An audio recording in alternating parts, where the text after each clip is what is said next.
Live streaming is one of the biggest content industries on the planet right now. IShowSpeed performed at the World Cup. Cenat hosted Streamer University with some of the most famous people alive. The biggest streamers are commanding sponsorship deals worth millions of dollars. The ceiling of what this industry can offer has never been higher. And because that ceiling has never been higher, the people willing to do anything to reach it have never been more dangerous. A streamer drew a gun and shot someone outside a courthouse. A YouTuber was shot in the stomach by someone he would not stop harassing on camera. A streamer got sentenced to prison in South Korea. And somewhere in the middle of all of this, a man asked a stranger if he could bicep curl her girlfriend for a clip. This is the dark side of live streaming, and it is getting worse. To understand where streaming is now, you have to understand where it started. The early days were dominated almost entirely by gaming. Creators like Syndicate and Sodapoppin built massive audiences in the 2010s from behind their desks. Then Ninja took it to another level entirely, hosting Fortnite streams with Drake, Travis Scott, and NFL players that brought millions of new eyes to the medium. But under the surface, IRL streaming was growing. The Just Chatting section on Twitch created space for creators to step outside the gaming bubble. Aiden Ross, Cenat, and others started doing IRL content with celebrity guests and unpredictable live moments. And as that format grew, so did the financial rewards. The biggest streamers were suddenly commanding sponsorships worth hundreds of thousands, sometimes millions of dollars. The ceiling kept rising, and the number of people desperate to reach it kept growing.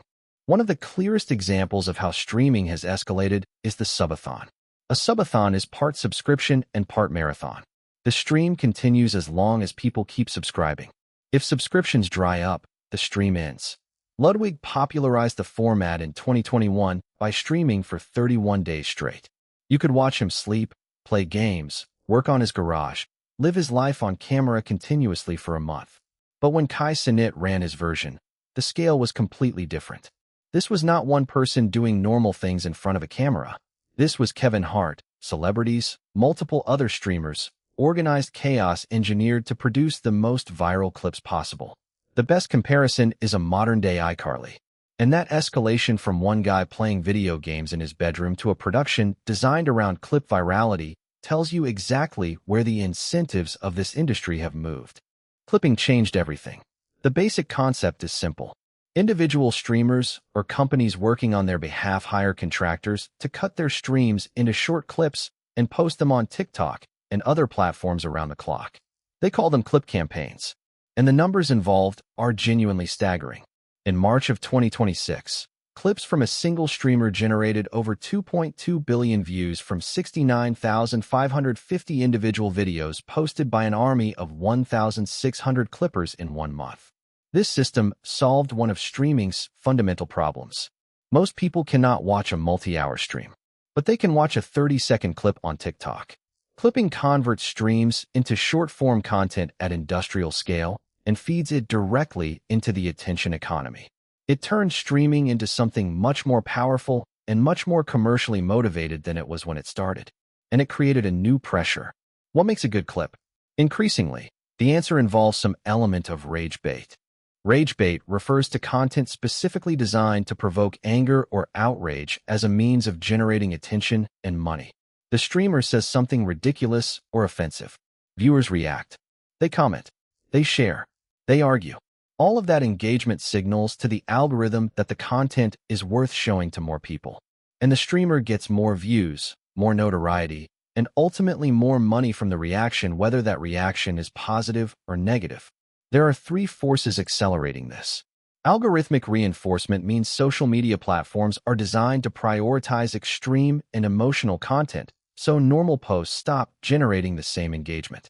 The dopamine loop means the online reward system of likes and shares triggers real chemical responses in the brain, and when a stunt stops producing the same reaction, the creator has to escalate to get the same feeling. And the audience effect means people behave more recklessly in front of a live validating audience than they would ever behave alone. All 3 of these forces push in the same direction. More extreme, more dangerous, more viral. Streamer University is an event organized by Cenat where streamers, creators, influencers, and musicians stay at a rented university campus for 3 days. Some attendees are already famous. Some are up-and-comers. There are classes about streaming, but the classes are rarely the focal point.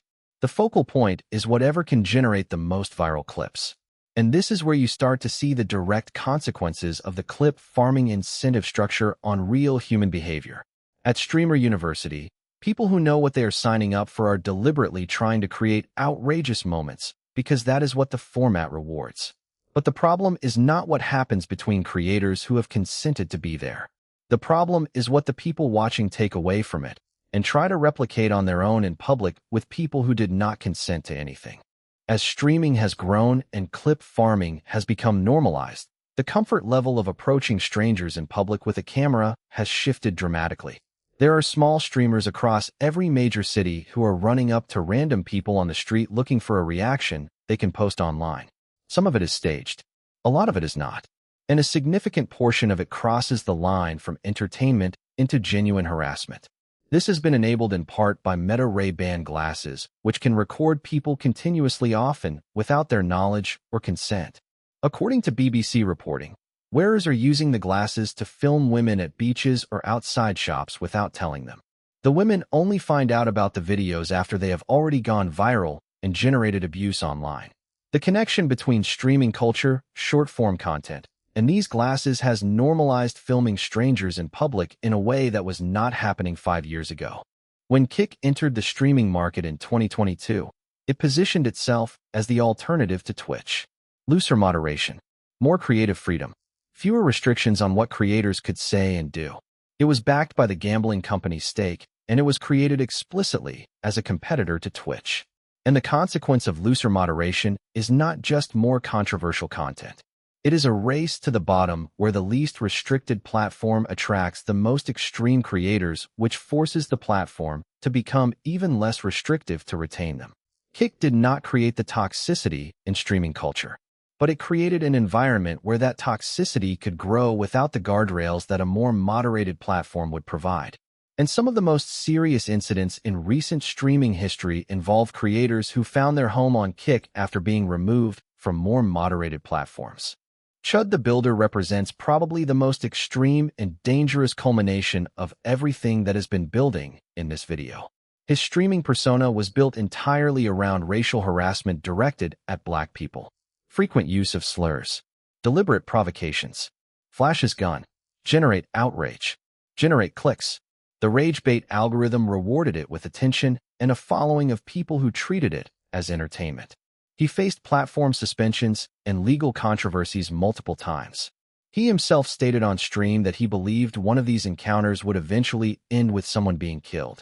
And then on May 13, 2026, outside a courthouse where he was appearing over an alleged credit card debt, he drew a handgun during an altercation and fired multiple shots. He also shot himself in the arm in the process. He was charged with attempted murder, employing a firearm during a dangerous felony, aggravated assault, and reckless endangerment.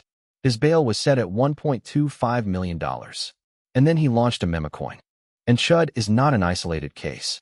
Around the same time, a similar incident in Denver resulted in both the creator and a random person being shot. Years earlier, a YouTuber named Tanner Cook was shot in the stomach and liver by a delivery driver he had been relentlessly harassing on camera in a shopping mall. The person who shot him was acquitted by the jury. There is also the case of Johnny Somali, who was sentenced to prison in South Korea for harassing people in public on stream. And Jack Doherty, who has faced legal consequences after blocking traffic and resisting arrest on a live stream. These are not random, unrelated incidents. They are different points on the same line that this video has been tracing from the beginning. The higher the ceiling of streaming stardom, the more people are willing to do to reach it. And some of them are willing to do things that end with someone getting shot. Here is the core of the problem. The incentive structure of streaming as it currently exists rewards escalation. Normal content gets normal engagement. Extreme content gets extreme engagement. And the algorithm distributes extreme content to more people, which creates more pressure on every creator in the space to produce something more extreme than whatever came before. The biggest streamers like Cenat and IShowSpeed are not directly responsible for what the up-and-comers are doing, but they represent the ceiling. And the higher that ceiling is, the more people are willing to do and sacrifice for even a fraction of that level of attention. This is not a new problem. Fame has always attracted people willing to do dangerous or degrading things to reach it. What is new is the mechanism. A highly efficient social media algorithm that can take a live stream of someone harassing a stranger in public and distribute it to millions of people in hours. The mechanism makes everything faster and everything more extreme. Here is where I land on this. Live streaming at its best is genuinely remarkable.